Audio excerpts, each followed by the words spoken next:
엄마도 내가 무서워요? 가장 먼저 만나보게 될 영화는 동명 웹툰을 원작으로 한 미스터리 스릴러 침범으로 지난해 2024년 부산국제영화제 파노라마 부문에서 공개돼 주목받은 작품이죠. 홀로 어린 딸을 키우는 싱글맘이 있습니다. 그런데 이 딸이 좀 이상하죠. 엄마, 아파요? 사이코패스 기질을 보이는 겁니다. 그런 딸을 둔 엄마가 어떻겠어요? 미쳐버리는 거죠. 그리고 그로부터 20년 후 고독사 현장 뒤처리 전문가 민 앞에 혜영이라는 여자가 나타나는데 이 여자 왠지 그 옛날 사이코패스 소녀 냄새가 납니다. 그런데 엄마는 없네요. 어떻게 된 걸까요? 이 영화는 사이코패스는 선천적인 걸까 후천적인 걸까? 라는 물음을 던지고 싶었다고 하고요. 원작 웹툰의 평점이 무려 9.82나 된다니 기본 스토리는 먹고 들어갈 것 같죠? 살짝 기대해 보겠습니다. 야, 방금 거 좋았다. 이거 나중에 준 빡해서 살려. 다음 작품은 2025년 3월 21일에 개봉하는 강하늘 주연의 스트리밍입니다. 구독자 수 1위에 빛나는 범죄 채널 스트리머 강하늘이 옷자랑 연쇄 살인마를 추적하는 라방을 하게 되는데 문제는 살인마도 강하늘 방송의 구독자였던 거죠. 너 옷자락 살인마냐? 덕분에 상황이 아주 위험하게 흘러가게 된다는 스토리라는데요. 참고로 강하늘은 스트리밍을 시작으로 4월 말에 야당, 또 하반기 넷플에서 오픈 예정인 오징어 게임 3와 영화 84제곱미터까지 작품들이 줄을 지어 대기 중이죠. 스트리밍이 스타트를 잘 끊어줘야 할 텐데 신호비랑 트레일러만 봐서는 끝까지 끌고 갈 힘이 부족하지 않을까 살짝 걱정이 되긴 합니다.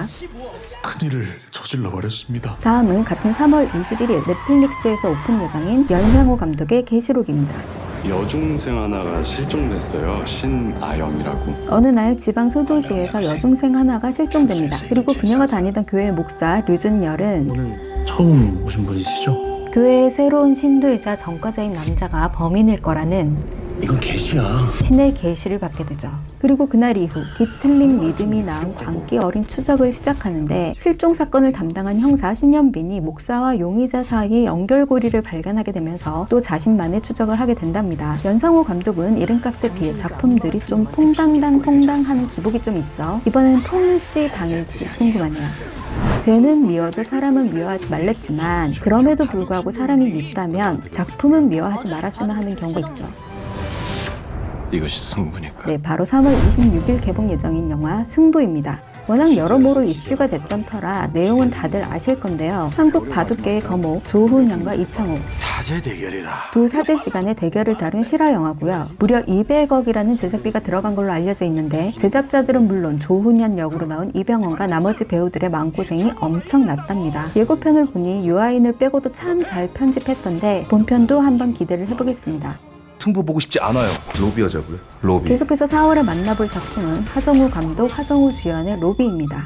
연구밖에 모르는 스타트업 대표 하정우는 로비밖에 모르는 라이벌 회사 대표 박병은에게 매번 당하는 신세였는데요. 4조짜리 사업이야. 망할 위기의 회사를 구해내기 위해 4조 원에 달하는 국책 사업이 걸린 진흙탕 로비에 뛰어든다는 내용으로 신혼만 봐서는 블랙 코미디 느낌이 나죠. 롤러코스터와 허상관에 이은 하정우 감독의 세 번째 작품이고요. 개인적으로 롤코는 그냥저냥 봤고 허상관은 욕 좀 했습니다. 원작을 너무 재미있게 읽어서 기대를 좀 했거든요. 그런데 어떻게 그렇게 만든 건지 한숨 나오더라고요. 2월에 개봉했던 브로큰이 개망한 관계로 이번 작품은 좀 잘 됐으면 좋겠는데 오히려 기대 없이 보면 재밌을 수도 있지 않을까요? 얘들아, 계속해서 다음은 일나가자. 돌아온 마동석 유니버스 거룩한 밤 데몬 헌터스로 악을 숭배하는 집단을 특별한 능력을 가진 어둠의 해결사 거룩한 밤 팀이 처단하는 오컬트 액션 영화라고 하는데요. 나쁜 놈들에 이어 악마까지 뚜까핀다고는 하지만 어차피 생긴 건 다 똑같은 인간의 형상을 하고 있는지라 어떤 차이점이 있을지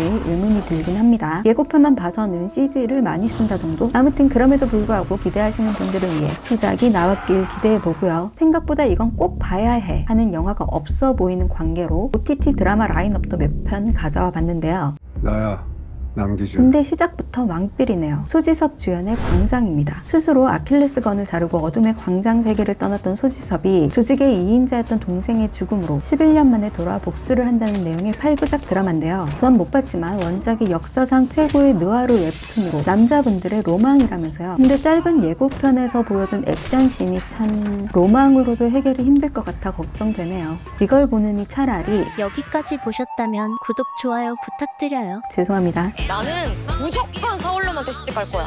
섬놈한테는 절대 네버! 이번 작품은 좀 기대 중입니다. 3월 7일 넷플릭스에서 공개 예정인 아이유, 박보검 주연의 폭삭 소가수다인데요. 제주에서 태어난 요망진 반항아 애순이와 팔불출무쇠 관식의 인생을 봄, 여름, 가을, 겨울 4계절로 풀어냈다고 하고요. 두 주연 배우도 좋지만 작가가 쌈마이웨이와 동백꽃 필 무렵의 임상춘입니다. PD는 무려 미생, 시그널, 나의 아저씨를 연출한 김원석이고요. 잘 쓰고 잘 찍는 분들이 만났으니 우리는 그저 잘 보기만 하면 될 것 같네요. 복삭 속았수다. 저 선생님이 빨리 죽었으면 좋겠어요. 마지막으로 소개해드릴 작품은 디즈니 플러스에서 3월 19일 방영 예정인 하이퍼 나이프로. 개인적으로 의학물 좋아하고 범죄 좋아하는데 메디컬 스릴러라니 이건 못 참죠. 인간의 뇌에 미쳐있는 천재 의사 박은빈이 알고 보니 사이코패스로 사람을 살리는 의사이면서 사람을 죽이는 살인마 역할로 나오고요. 심지어 스승인 설경구도 살인마의 본능을 가진 한니발 렉터 같은 인물이라죠. 그리고 박은빈이 설경구 살인 미소로 의사 면허를 박탈당한 후 벌어지게 되는 스토리라는데 기대만큼 재밌었으면 좋겠네요. 지금까지 답순이었습니다.